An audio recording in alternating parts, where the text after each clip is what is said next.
What's up, everyone? Welcome back to the channel. Today, we're diving into the story of one of the biggest names in the world of Fortnite, streaming and esports, Clix. From a kid grinding in Connecticut to qualifying for the World Cup to streaming to millions of fans, to being a co-owner of a major esports org, his journey is wild. So sit back, grab a snack, and let's go through how Clix made it. So, Cody Conrad, aka Clix, was born on January 7th, 2005 in Connecticut.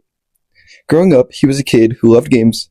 But what's interesting is that very early, he knew he didn't just want to play for fun. He wanted to make something of it. At some point in his early teens, he convinced his dad to buy him a PC with the promise he'd pay him back.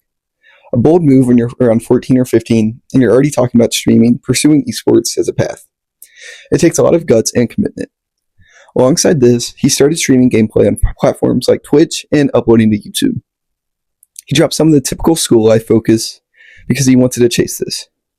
So you can picture this, a teenager in Connecticut, late nights, streaming builds, editing clips, grinding the game, while peers might have been doing more normal things, but he had a vision. Then along came Fortnite, the game that basically changed everything for so many players. For Cody, it became his launchpad. In early 2019, he made waves by qualifying for the inaugural Fortnite World Cup, both solo and duo. He placed 18th in solos and 35th in duos. For a 15-year-old, that kind of result puts you on the map, not just within Fortnite circles, but in the wider gaming world. So, what made him stand out? His gameplay, aggressive edits, surprising high ground takes, slick mechanics that looked pro. Even when so young, he combined that skill with the streaming/content side. People didn't just watch him play, they watched him perform. He also signed with the org Misfits Gaming in 2019, which helped raise his profile. Suddenly, you're in big tournaments, you're building a following, you're showing you belong at the top. It's not instant domination, but the momentum was building.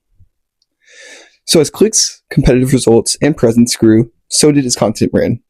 Streaming became huge, YouTube montages, Twitch sessions, collaborations. By 2023 and 2024, he had millions of followers. He wasn't just a gamer, he was the gamer for a lot of Fortnite community. His personality on stream also helped, lively, skilled, sometimes reckless, entertaining, and raw in the moment. The authenticity drew people. And he leveraged the fame smartly, branching into brand deals, merch, building a personal brand beyond just plays Fortnite. So you see the pattern: skill, tournament success, streaming audience, brand growth.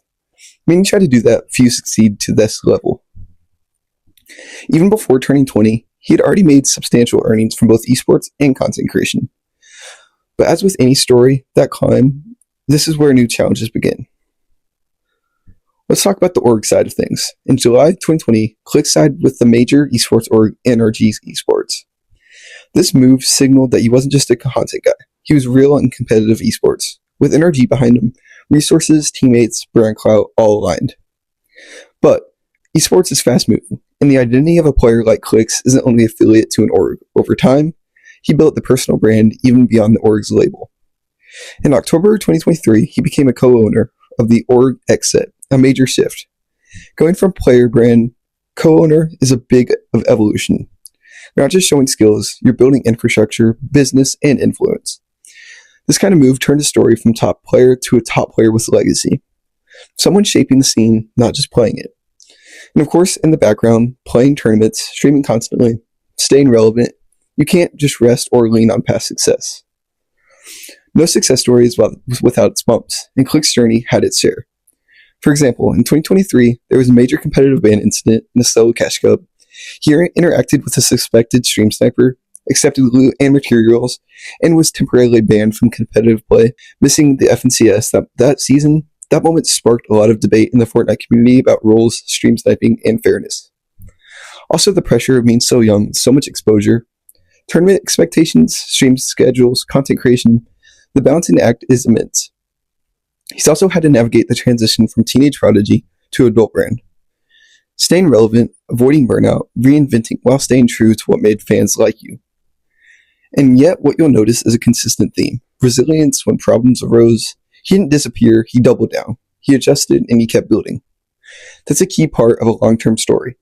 Not just the wins, but the ability to ride the losses and keep going. As of 2025, Clix is 20 years old, well established in esports, streaming, and businesses. He co-owns Xset, continues to compete in Fortnite tournaments, streams regularly, and his brand continues expanding. But the what next is exciting. Many players fade after early success. Clix is in the position where he shapes the scene. With his org role, content influence, business ventures, this could be his era of building the legacy. So if you're watching, expect more than just kills and clips. Accept possible brand expansions, maybe game development, involvement, maybe shining in other titles, or in broader entertainment. His story is less than can Clix make it, and more how far will Clix take it. So, there you have it. Story of Clix, Cody Conrad's journey, from teenager grinding in Connecticut to qualifying for the Fortnite World Cup, to becoming a streaming megastar, to building a brand and taking ownership of his future. If you enjoyed this deep dive, hit that like button, subscribe if you haven't already, and let me know in the comments which part of Clix's story inspired you the most. Thanks for watching. Until next time, keep building, keep streaming, keep grinding. Peace.